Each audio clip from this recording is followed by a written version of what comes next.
Tonight I'm going to talk about KYC. Does anyone know what that means? What it stands for? Know your customer, exactly. And in financial circles, it's all about making sure that your clients are not criminals or laundering money. But tonight I'm going to talk about know your customer in a different context. I'm going to talk about it with startups in terms of your brand, your marketing, and your user experience. And this is something that, for some reason, startups forget to do. We have this great product, we have all these ideas, we have all these sophisticated marketing, software, metrics, etc., and we forget about the customer. So let's go back to the basics. I do a lot of advising. I'm an advisor at the Ryerson DMZ, the Next 36, and I'll sit and I'll talk with a startup founder, and they'll say, here, I have this great business. We're going to enable people to take pictures of food and put it online and make money with blogging. And I say, awesome. So how can I help you? And then they'll turn their computer to me and they'll say, what do you think? And I'll say, about what? And they'll say, what do you think of my brand? And I'll say, well, who's your target customer? And they'll say, what? And I'll say, well, is your target customer a 30-something woman who gives advice to startups at the Ryerson DMZ? Because if it is, I'd gladly give you my opinion on it. The answer to this is, who's your customer and what do they think of it? And then the startups don't know what to do next. How do I figure out who my customer is and how do I relate to them? And I'm going to give you just one quick tip because we only have 5 minutes here. Start with creating personas. And a lot of people talk about this. It could be a marketing persona. It could be a user profile. It could be any description of your customer, but you want to be as specific as possible. Who's your target? What are their challenges? What problems can you help them solve? And what are their digital habits? I'm using Airbnb as kind of a case study tonight because they've done an amazing job at it. This is an example of a user persona that I put together just for this presentation about Nathan Elliott, who's a student that likes to travel. Airbnb has two types of customers or two types of audiences that they have to relate to. They have their travelers and their hosts. And this type of double-sided marketplace is getting increasingly popular with the sharing economy. So here's Nathan. Guys, if I have a video, will it play? It won't play. Okay, good. That saves me a minute.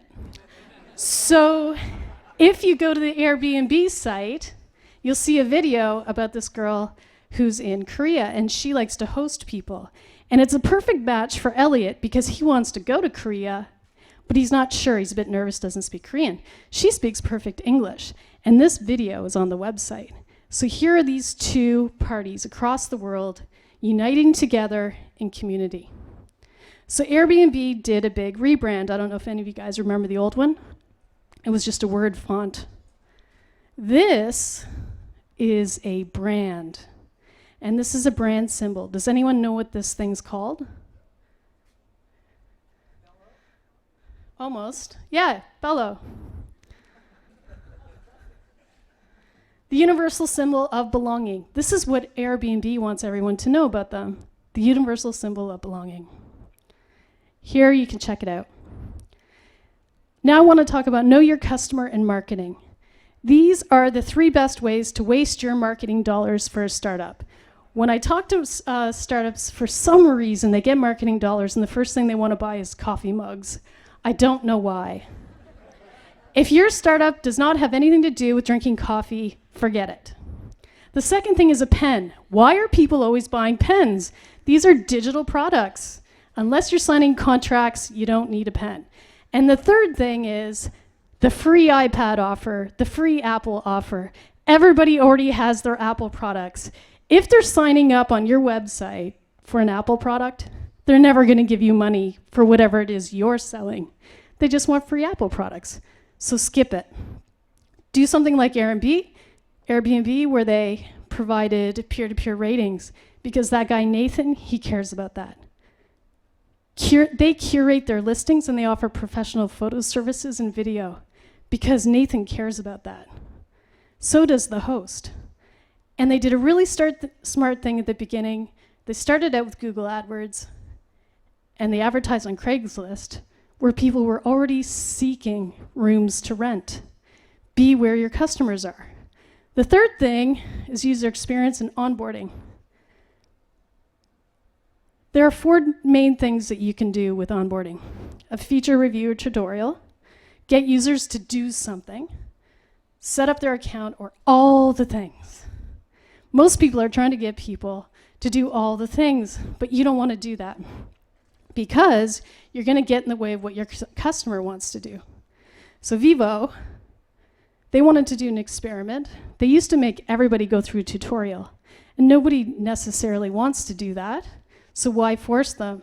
So they put a skip and continue button on their onboarding, and 10% more users logged in, and 6% more users signed up. Airbnb did this big mistake, so you can tell even big companies make mistakes. When they were looking to onboard hosts, this page came out of nowhere, did not match their branding, and all the users were like, where am I? How did this happen? Where did I go? So they nixed it. You'll never find that anywhere. And that's the end.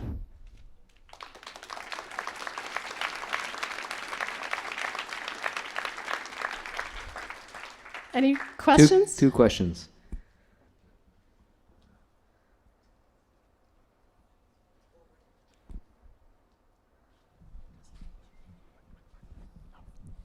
Okay. When is it a bad idea to do something that increases conversions? The question was, when is it a bad idea to do something to increase conversions? Or is it ever? I can't think of any reason why I wouldn't want someone to give me money if I'm in a startup. Free iPad. That's So if they're not going to pay you money. That's a free conversion. The reason I ask that is sometimes in the course of looking at data, you're sort of struggling between, does this really reflect our brand? Or are we doing what the data tells us to do? How do you strike that balance? That's kind of what I'm trying to get at. The answer to that is always go back to the basics. What is your end goal? Do you really want to have 150 conversions where no one buys what you're selling? Or do you want to just have one conversion where they pay you some money? And so every time, go back to the basics, know who your customer is, and then do what they want you to do to let them pay you their money.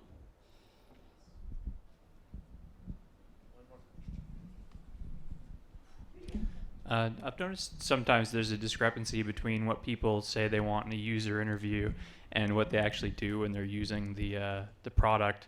How do you kind of suss that stuff out from the onset? Absolutely. It's like asking advice from anyone. You can listen to it and you can take note of it, but you don't always implement it.